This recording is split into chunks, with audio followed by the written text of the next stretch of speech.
Assalamualaikum warahmatullahi wabarakatuh. Selamat siang dan salam sejahtera bagi kita semua.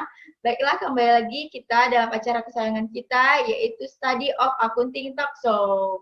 Nah, senang sekali rasanya saya hari ini bisa hadir di sini. Sebelumnya perkenalkan, saya Wiwi Sugiarti. Saya akan memandu talk show kita pada kesempatan siang hari ini. Nah, di video sebelumnya kita sudah membahas tentang accounting in action. Nah, kita sudah membahas tentang apa itu akuntansi. Nah, pada hari ini kita akan membahas tentang recording proses, yaitu tentang proses apa sih yang ada dalam akuntansi itu. Nah, sebelum itu, izinkan saya untuk memperkenalkan kakak-kakak mahasiswa dan mahasiswi terbaik dari Universitas Bengkulu yang sudah hadir pada siang hari ini. Terima kasih untuk kakak-kakak. Langsung saja saya perkenalkan. Yang pertama itu ada Kak Dea Ananda Putri. Halo Kak Dea. Halo. Lalu ada Kak Desti Ermasari. Halo Kak Desti. Halo. Kemudian ada Kak David William Panjaitan. Halo Kak David. Halo. Nah, yang terakhir ada Kak Anissa Kurata Ayun. Halo Kak Anissa. Halo. Oke, baiklah, langsung saja kita mulai diskusi kita pada hari ini, yaitu tentang recording proses. Nah, tentunya penonton di rumah dan teman-teman semua juga pasti yang bertanya-tanya apa sih proses dalam akuntansi itu. Langsung saja kepada kakak-kakak semua, ada yang mau menjelaskan tentang recording proses itu? Kepada Kak Anissa mungkin yang mau menjelaskan? Baiklah, saya akan menjelaskan tentang recording proses. Recording proses yaitu setelah tahapan identifikasi transaksi, yaitu tahapan pencatatan.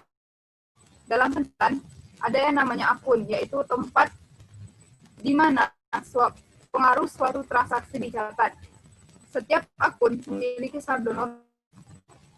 Saldo normal itu merujuk pada setiap penambahan.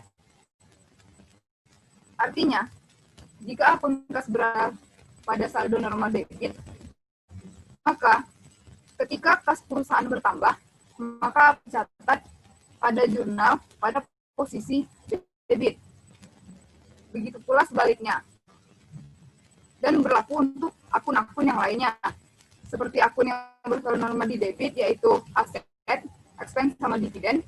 Dan akun yang bersaldo normal di kredit seperti liabilities, ekuitas, dan revenue. Ada 5 jenis laporan keuangan menurut standar akuntansi keuangan IFRS. Yang pertama adalah laporan laba rugi, yang kedua laporan perubahan modal, yang ketiga laporan posisi keuangan, yang keempat laporan arus kas, yang kelima catatan atas laporan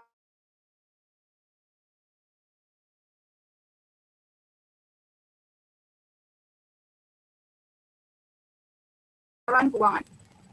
Baiklah. Nah, sepertinya Kak Anissa terjadi gangguan ya dengan sinyalnya. Baik, langsung saja saya ingin bertanya nih, Kak Anissa tadi kan sudah menjelaskan ada 5 jenis tentang laporan keuangan itu sendiri menurut SAK IFRS. Nah, dari kakak-kakak sekalian, ada yang mau menjelaskan lebih detail lagi tentang kelima jenis laporan keuangan tersebut? Oke, baiklah, akan saya jawab. Nah, laporan keuangan menurut PSAK nomor 1, penyajian laporan keuangan, berarti ini adalah laporan keuangan yang wajib dilaporkan oleh perusahaan yang terdaftar di Bursa Efek Indonesia. Penyajian laporan keuangan ini terdiri dari yang pertama itu laporan laba rugi atau penghasilan komprehensif lain. Bahasa Inggrisnya itu Statement of Profit or Loss and Other Comprehensive Income. Laporan definisinya itu yaitu laporan keuangan yang memberikan informasi tentang kinerja perusahaan yang berisikan informasinya itu ada 3. yaitu laba rugi tahun berjalan, penghasilan komprehensif lain, dan total laba atau rugi komprehensif, di mana dia melaporkannya ini untuk satu periode tertentu. Yang kedua, ada laporan perubahan ekuitas, atau dalam bahasa Inggris itu Statement of Change in Equity. Adalah laporan keuangan yang memberikan informasi tentang ekuitas perusahaan pada awal periode, perubahan ekuitas selama periode tersebut, dan posisi ekuitas pada akhir periode. Yang ketiga itu ada laporan posisi keuangan, atau dalam bahasa Inggris itu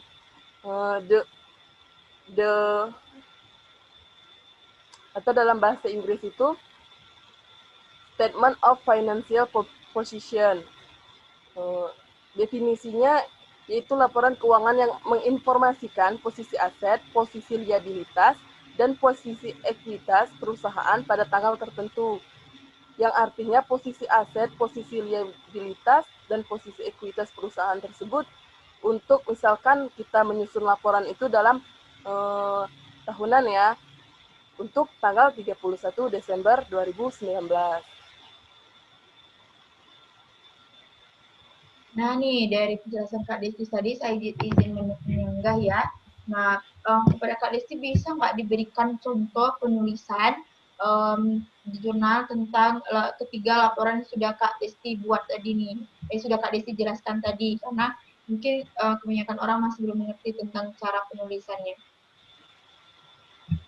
Baiklah, contoh penulisan ketiga laporan tersebut, namanya itu biasanya itu penulisan judul ya tepatnya. Nah, untuk laporan laba rugi itu sendiri, yang pertama itu ada nama perusahaan.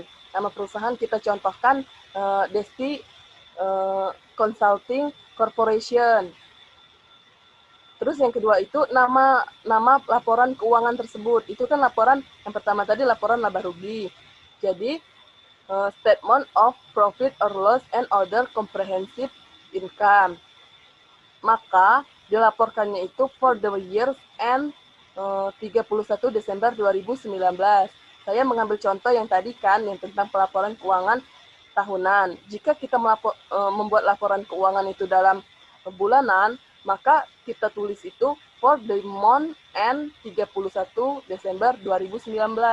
Yang bulanan itu untuk dari tanggal 1 Desember sampai 31 Desember. Sedangkan yang tahunan, laporan keuangan tahunan itu disusun 1 Januari sampai dengan 31 Desember, untuk 31 Desember.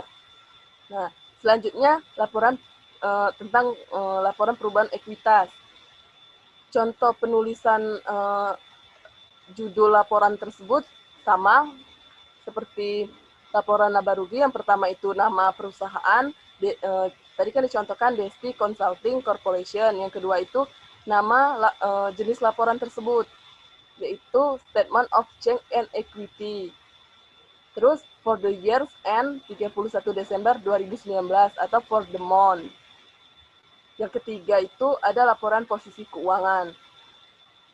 Contoh penulisannya itu sama juga. Yang pertama itu tetap nama perusahaan Desti Consulting Corporation. Yang kedua itu nama perusahaan, nama laporan keuangan, yaitu Statement of Financial Position maka per 31 Desember 2019. Itu saja, Kak.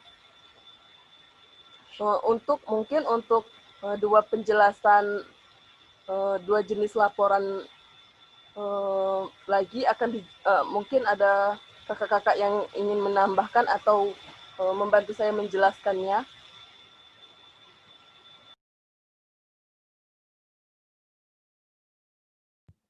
Nah, pada Kak Dea mungkin yang mau membantu Kak Desti untuk menjelaskan dua laporan berikutnya. Baik, saya akan melanjutkan penjelasan dari Kak Desti tadi ya, bahwa ada dua laporan lagi yang belum dijelaskan, yaitu ada laporan arus kas dan juga ada catatan atas laporan keuangan. Nah, saya akan menjelaskan dari laporan arus kas. Nah, laporan arus kas ini sendiri dibuat untuk menunjukkan aliran kas masuk dan aliran kas keluar dari suatu perusahaan pada periode tertentu. Selain itu juga, laporan arus kas ini difungsikan sebagai indikator jumlah arus kas di periode yang akan datang, dan juga sebagai salah satu alat untuk pertanggungjawaban arus kas masuk dan arus kas keluar selama periode pelaporan tersebut. Nah, contoh arus kas masuk itu bisa kita lihat dari misalnya penjualan aset secara tunai atau penjualan barang dagangan secara tunai, itu kan. Dan juga bisa berupa pinjaman. Nah, kalau contoh untuk arus kas keluar itu seperti kita membayar hutang, seperti itu kan. Dan masih banyak lagi contoh yang lain. Nah, selanjutnya itu ada catatan atas laporan keuangan.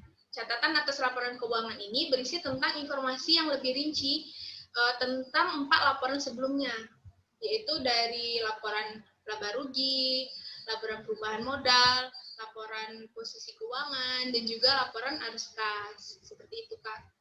Wiwi, saya kembalikan lagi kepada host. Nah, oke, terima kasih Kak Dea atas penjelasannya. Nah, dari penjelasan kakak-kakak tadi, kita sudah tahu ya ada beberapa jenis laporan keuangan, apa itu saldo normal.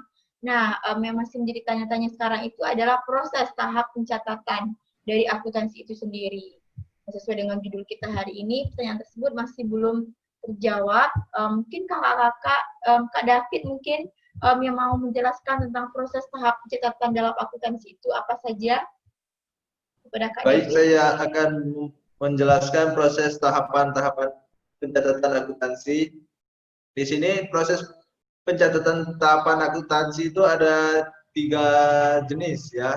Yang pertama itu ada pencatatannya itu pertama kali itu dibuat di jurnal. Jurnal itu kan merupakan buku untuk mencatat transaksi pertama kali.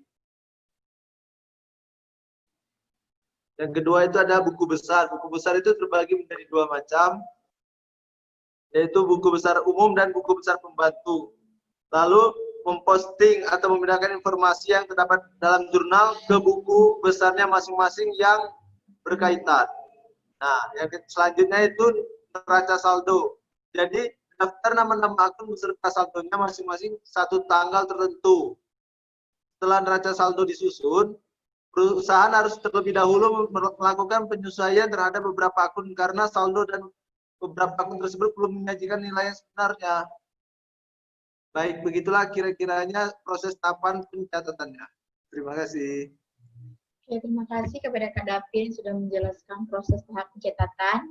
Nah, tadi proses tahap pencatatan itu ternyata ada 3 ya. Yang pertama itu ke jurnal, lalu ke buku besar, yang terakhir itu ke neraca saldo, baru setelah itu dilakukan penyesuaian. Nah, baik, terima kasih kepada kakak-kakak sekalian yang sudah menjelaskan materinya dengan sangat baik. Namun di sini saya masih memiliki beberapa pertanyaan yang masih menjanggal. Pertanyaan yang pertama yang akan saya tanyakan adalah tentang saldo normal. Saldo normal. Nah, saldo normal itu kan di pertanyaan tentang saldo normal ya, kenapa beban dan dividen bersaldo normal itu di debit? Sedangkan posisinya jika berdasarkan persamaan dasar akuntansi itu kan saldo normal itu masuk ke beban dan dividen itu masuk ke dalam ekuitas yang bersaldo kredit. Mungkin kakak ada yang mau menjawab pertanyaannya? Kak Anissa? Baiklah, saya akan menjawab mengapa beban bersaldo normal debit. Karena beban akan mengurangi pendapatan, sedangkan setiap adanya pengurangan pendapatan akan berada pada posisi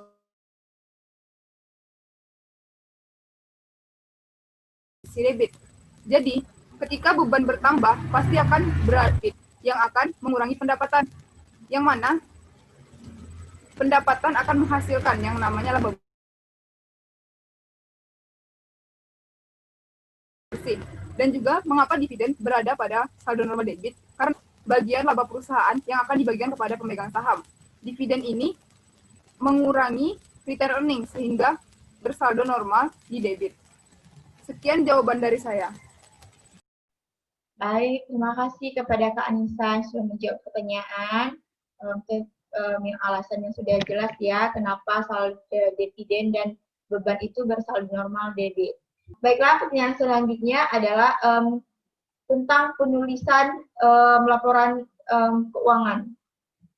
Nah, bahwa pada saat penulisan waktu di laporan posisi keuangan itu adalah per tanggal dibuatnya laporan tersebut, tidak boleh dibuat per periode tersebut. Misalnya dibuat for the month end Desember 31 2020. Itu tuh karena apa? Dan apa sih alasannya itu tidak boleh dibuat laporan posisi keuangan itu tidak boleh dibuat per periode tertentu? Pada kakak sekalian yang mau menjawab? Baiklah, saya akan mencoba menjawab. Laporan posisi keuangan itu dilaporkan pada tanggal tertentu tuh karena kita tuh melaporkan posisi keuangan kita, baik itu posisi aset, posisi liabilitas maupun posisi ekuitas itu pada tanggal itu, bukan pada bulan, bukan pada tahun, tapi pada tanggal itu.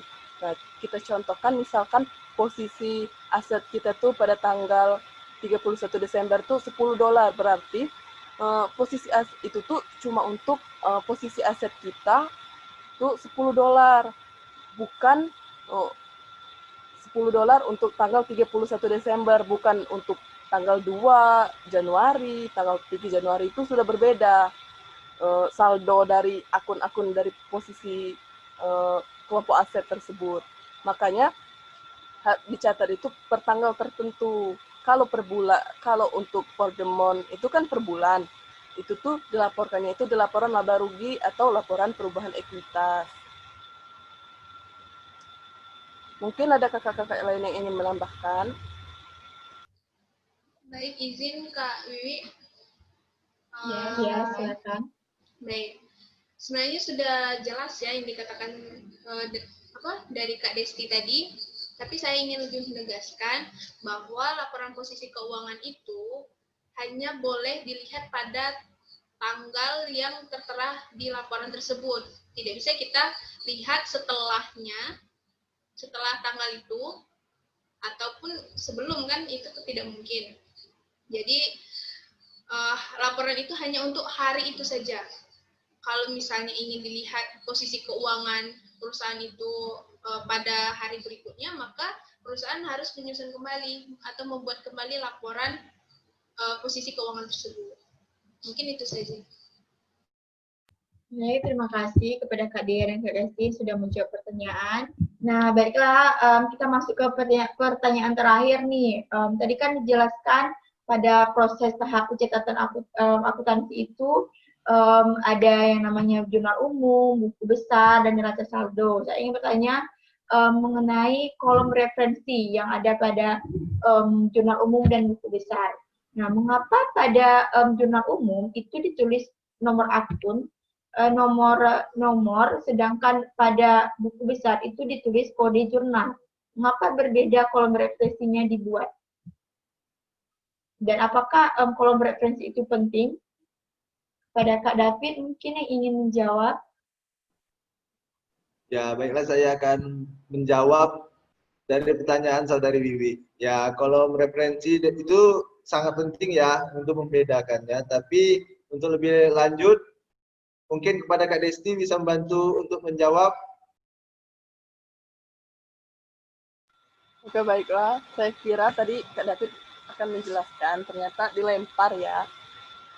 Baik, saya akan menjawab.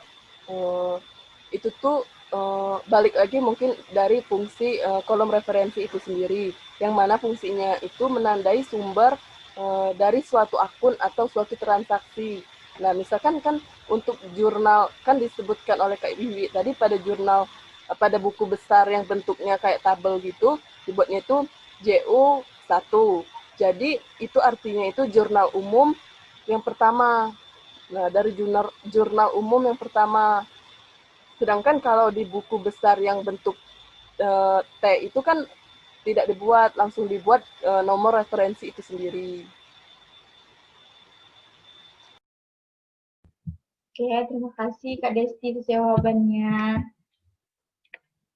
Nah, kita udah sampai ke penghujung acara nih. Saya akan sedikit bertanya lagi nih ya. Yang pastinya di luar materi kita pada hari ini. Ini pertanyaan dari para penonton yang ada di rumah nih. Nah, pertanyaan pertama itu Kak Anissa kan di video sebelumnya menjelaskan tentang alasan dia masuk ke akuntansi itu karena banyak peluang kerjanya. Nah, di sini apa saja sih peluang kerja dari jurusan akuntansi itu? Nah, apakah jurusan akuntansi itu cuma bisa dikerja di bank? Nah, dari kakak-kakak dari Universitas Bengkulu ini mungkin ada yang mau membantu menjawab? Baiklah, saya izin menjawab lagi, boleh kan kakak-kakak? Boleh. Nah, pastinya tamatan jurusan akuntansi itu bukan cuma bekerja di bank saja. Banyak peluang-peluang kerja di luar sana yang membutuhkan jurusan akuntansi. Saya akan menjelaskan sedikit atau beberapa peluang kerja untuk jurusan akuntansi. Yang pertama itu menjadi akuntan publik yang nantinya menganalisa berbagai laporan keuangan dengan tidak terikat oleh perusahaan. Yang kedua, memeriksa laporan keuangan dengan menjadi internal auditor. Yang ketiga, bisa juga menjadi perencana keuangan. Yang keempat, kita tuh juga bisa berkarir sebagai konsultan pajak. Yang kelima, tadi kan disebutkan kata Kak Wiwi, apakah cuma di bank saja? Ternyata tidak. Lulusan akuntansi juga bisa bekerja di instansi pemerintahan seperti otoritas jasa keuangan atau yang kita kenal itu OJK atau Bank Indonesia. Kalau bank itu sudah pasti ya. Nah, selain bekerja di instansi pemerintahan, perusahaan swasta, atau BUMN atau badan usaha milik negara, lulusan akuntansi juga bisa menjadi tenaga pendidik yang memberikan materi di dalam maupun di luar kelas. Selain menjadi dosen atau guru, akuntan juga bisa menjadi seorang konsultan yang mengisi acara seminar keuangan. Oke, terima kasih Kak Desti atas jawabannya. Nah, kita ke pertanyaan selanjutnya nih. Nah, pertanyaannya adalah jika ketika kakak nanti sudah bekerja, sudah ada dalam dunia kerja, sudah menjadi seorang akuntan, apakah masih membuat laporan keuangan sebegitu ribetnya ini? Karena bisa dikatakan ribet ya membuat laporan keuangan itu dari proses-prosesnya tadi, dari penjelasannya tadi lumayan ribet ya. Sedangkan teknologi zaman sekarang seperti yang kita tahu sudah semakin canggih. Apakah hal itu diperlukan? Hal itu diperlukan? Mungkin ada kakak-kakak yang menjawab. Baik, saya akan mencoba menjawab pertanyaan Kak Wiwi tadi. Kalau dikatakan ribet sih ya pasti ribet ya, karena kan laporan keuangan dalam satu perusahaan itu kan pasti banyak, terus juga prosesnya panjang kan. Tapi dalam kondisi yang penuh dengan saat ini kan penuh dengan teknologi, ya pasti kita itu dalam suatu perusahaan itu pasti menggunakan sebuah aplikasi seperti itu, menggunakan teknologi. Nah nih, kan disinggung soal aplikasi nih. Nah, mengapa kita masih perlu mempelajari akuntansi ini secara manual, sedangkan kita bisa saja langsung menggunakan aplikasi. Aplikasi itu kan seperti yang kita tahu, teknologi itu pasti memberikan banyak kemudahan ya. Mengapa kita masih perlu mempelajari akuntansi itu secara manualnya? Ya, Kak. Baik, Yang mau menjelaskan kan? Baik, saya akan menjelaskan kembali ya. Bahwa dalam kita mengentri data walaupun kita menggunakan aplikasi, menggunakan teknologi keuangan seperti kan, jadi kita masih perlu untuk dasar-dasar akuntansi itu masih perlu, apalagi misalnya dalam kita mengentri data itu ada kesalahan. Jadi kalau misalnya kita tidak tahu masalah dasarnya akuntansi, pencatatan manual akuntansi itu ya pasti kita tidak tahu letak kesalahannya itu di mana. Nah, jadi masih walaupun kita menggunakan aplikasi, menggunakan software atau sejenisnya lah, jadi kita masih tetap perlu pengetahuan tentang membuat laporan secara manual. Terima kasih. Nah, oke, terima kasih Kak Dia atas jawabannya. Nah, kita udah berada di akhir acara nih. Nah, kepada kakak-kakak semua, saya ucapkan terima kasih sudah mau hadir dan memberikan penjelasan mengenai recording proses sesuai dengan tema kita pada hari ini. Terima kasih, dan untuk para penonton yang ada di rumah setia channel kita ini, jangan lupa untuk di like, subscribe, and comment karena itu akan sangat membantu kami untuk membuat video-video yang menarik selanjutnya. Dan mungkin itu saja, sampai ketemu di video selanjutnya. Bye-bye.